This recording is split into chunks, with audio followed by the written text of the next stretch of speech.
Welcome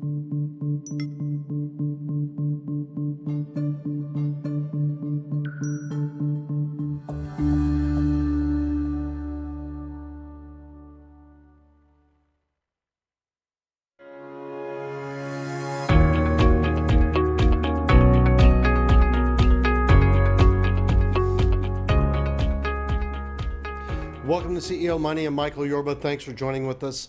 All right, my guest today is Bernardo Moya. He is the author. He's an author. He's a TV producer. He is the editor-in-chief of the Best You magazine. Bernardo, welcome to the show. Thanks for being here. Thank you so much, Michael. Thank you for the opportunity. All right, now you have a special title that you have for yourself when it comes to the Best You. Tell our audience what that is. I gave myself a title which was hopefully a little bit more amusing and interesting: Chief Inspirational Officer of the Best You. Yeah, the CEOs are usually the best cheerleaders for the company if they're a good CEO. Give us some background on you. It's an illustrious background. It's full of depth, and it's got to have some great stories that sometime after the show we can talk about. Well, I've been kind of an entrepreneur since my early years. I got originally into real estate. But anyway, I have this English accent with my parents, both immigrants, moved to London. I lived there till I was 9, then we moved to Spain, and I was brought up there.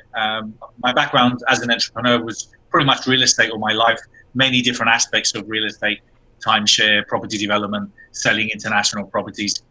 I wasn't great, or I caught a couple of really bad real estate crises. So I lost my money at the age of 26 and again at the age of 38. So kind of like, I've been very interested and passionate about personal development for a long time, but it was I went on a completely different path based on my failures, which I just believe is part of who we become, and I am who I am thanks to that.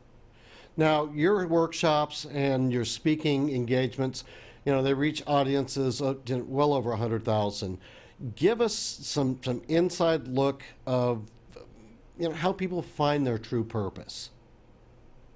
Yeah, I think the idea of life, obviously, we go to school, we don't really study the important things. We learn the really important aspects of life as we go through life. And then, unfortunately, sometimes we got to pay the bill, we got to pay the mortgages, and we don't really explore what our purpose is in life. What are we here for? And then we just carry on working and working and working. And then ultimately what happens a lot of the times is, either we have a terminal disease or something happens, and all of a sudden, you live a life, or the end of your life, with the regrets. My purpose is to help other people find what their purpose is. And I do that by putting these really big gigs and providing inspirational speakers in any and every aspect of personal, professional growth to people that are seeking and looking for answers. I believe we're all obliged to become the best version of ourselves. We owe it to humanity. We owe it to our ancestors. We have more technology now than ever. And there's a lot of us on the planet, and there's a lot of injustice. And what I preach, or what I try to help people with, is to really explore what their purpose is in life. What are they here for? And do it now while they can, and it's not too late. And I do that through my events, the Best You, and all the other gigs that I put together. When you talk to other people, and I do the same myself, sometimes it leaves us with a question that we ask ourselves after the conversation is over. What are some of those questions that come to your mind that help you along in the path of actually leaving a legacy that's bigger than what you could have done before these questions? Does that make sense? It does, and I think part of the process. I believe that as much as personal development is important, I don't really think people spend enough time really thinking about what they're thinking about. And not only they don't think about what they're thinking about, they don't really think good, positive things. They normally tend to have this really negative internal dialogue in their head. And I believe that the biggest, the most successful people, conquerors, explorers, people that have done amazing things and invented amazing things, have asked themselves empowering questions. How can I create a light? How can I climb a mountain? How can I cross the sea? So if we teach our mind, if we literally start asking ourselves really strong, empowering questions, we will start looking for the answers, for the solutions. And we can do that at any time, at any moment. You can do that at night. You can do that during the day. But it's a process of teaching and learning to ask yourself empowering questions instead of disempowering. A lot of people are very negative with themselves, and they say negative things. And the idea about making sure that you ask yourself empowering questions, things that push you. And people sometimes don't ask themselves empowering questions because they're scared of the answers, because they're scared of, well, I'm not living a happy marriage, or I'm happy, or I know I should exercise more. So there's things that we know we should do, but we tend to ignore it, hoping that, I don't know, one day we'll forget about it. And the fact is we don't. We just literally will get to the end and then it might. Now, one of your statements, I think it's in your book, is there are 35 ways to leave a legacy. I don't want to go through all 35, but hit me with your best ones. Well, I think, look, that my book is about helping people to ask themselves empowering questions. And I believe that ultimately, by you asking yourself empowering questions, you will find a purpose. If you find a purpose, then you're going to be closer to leaving a legacy. Leaving a legacy is, this is simply one of the many ebooks that we do through the Legacy Club, where we give people kind of like a ways for them. But, ways of leaving a legacy is writing a book, is forgiving, is being grateful, is being, apologizing, in sharing love, in saying loving things. You see, a compliment can go extremely far. A nice word can go extremely far. You don't know the ripple effect that will have.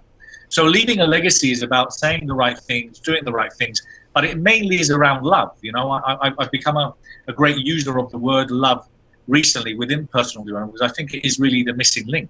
I think if everything we do from a place of love and honesty, we can really do many, many amazing things. Now, your legacy clubs are in 16 different cities now. They're international. Give us a broad view of where they're located, when they meet, what happens when people meet, and what people bring away from the meetings. Thank you. Well, this was a project that I came up with. So I said, I'm running these big events. So the Best You Expo in London, we had 14,000 people this year. I mean, we're expecting 8 to 10,000, 12,000 in LA this year. So, big gigs, and then we get 10, 20, 30,000 people logging in remotely. But I'm saying, how can I reach more people? That was one of my questions. And the other question was, okay, well, how and why do people get into personal development? And the reason is, and I'm talking about speakers, authors, and also the people that go there to become a better version of themselves. They go because ultimately we want to leave something behind, because we have questions and we want to leave something behind, and we want to explore what our legacy is going to be. But I was thinking, how often do we actually sit down and have a networking group where we could literally discuss what our legacy and purpose is?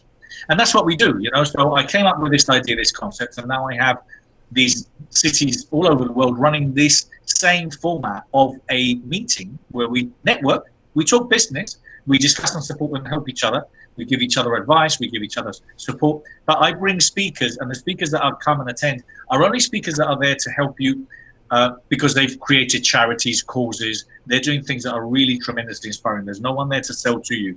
And then we give people skills as well, because the people that run the legacy clubs, they're either coaches, trainers, therapists, entrepreneurs, and they give skills. So that's what we do. And we have legacy clubs now in Temecula, Dallas, Calabasas, we have them in Mumbai. I've got them in London, obviously, in Athens, in Bucharest, in Switzerland, Dubai. These are launching all over the world now, and it's just an extremely exciting, very exciting to see this happening in a very short period of time. All right, you said Dallas. You're gonna have one in October here in our town? Yes, love Dallas. We're doing a Best You Expo here in LA in March, and I wanted to do another one in 2020. So we've chose Dallas as the location, and yeah, it's going to be on the 23rd, 24th of October, and it's going to be a 2-day event, 150 speakers, 9 breakout rooms.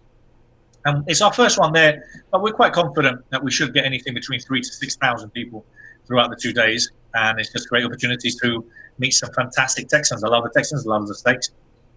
Give our audience a flavor for the type of speakers that are going to be coming to your expo, whether it's in March 20th and 21st in Los Angeles, or it's here in October in Dallas. Well, the type of speakers that I get, so in LA, for example, we've got around 170 speakers covering every aspect of spirituality. That's a lot of speakers. That's a lot of speakers. 9 breakout room, 2 days. It's just like a festival of learning, really. You just go mad with the amount of great, inspiring people. But we get all sorts of great people. I mean, in the past, I've had Jim Quick, Mastin Kipp, John DeMartini, Greg Reed. I've got Marissa Peer speaking as well this year. We've got John Shin. We've got some phenomenal, and we've got a great lineup of speakers to be announced, some really big speakers, which we normally announce the last couple of months before the event coming soon. But yeah, total 170, and it's all on the webpage, so you can literally see the profile of the speakers, what they're going to be talking about. It's just a great opportunity. But to network and meet, and there's always good energy. We've got a big poster at the entrance that says #no negativity and #no egos. So people have to leave them outside, then we let them in. Well put. Bernardo, thanks for being a guest. I can't wait to meet you in person when you come to Dallas. Thank you so much. And thank you for all your great work too. Thank you. My pleasure. Don't hang up after the interview. I got something for you. Okay? Cool. All right. Thanks for watching CEO Money. I'm glad that you tuned in to watch with us. Don't forget, download our app on iOS and on Android. CEO Money. We'll talk to you soon. Thanks for joining with us today.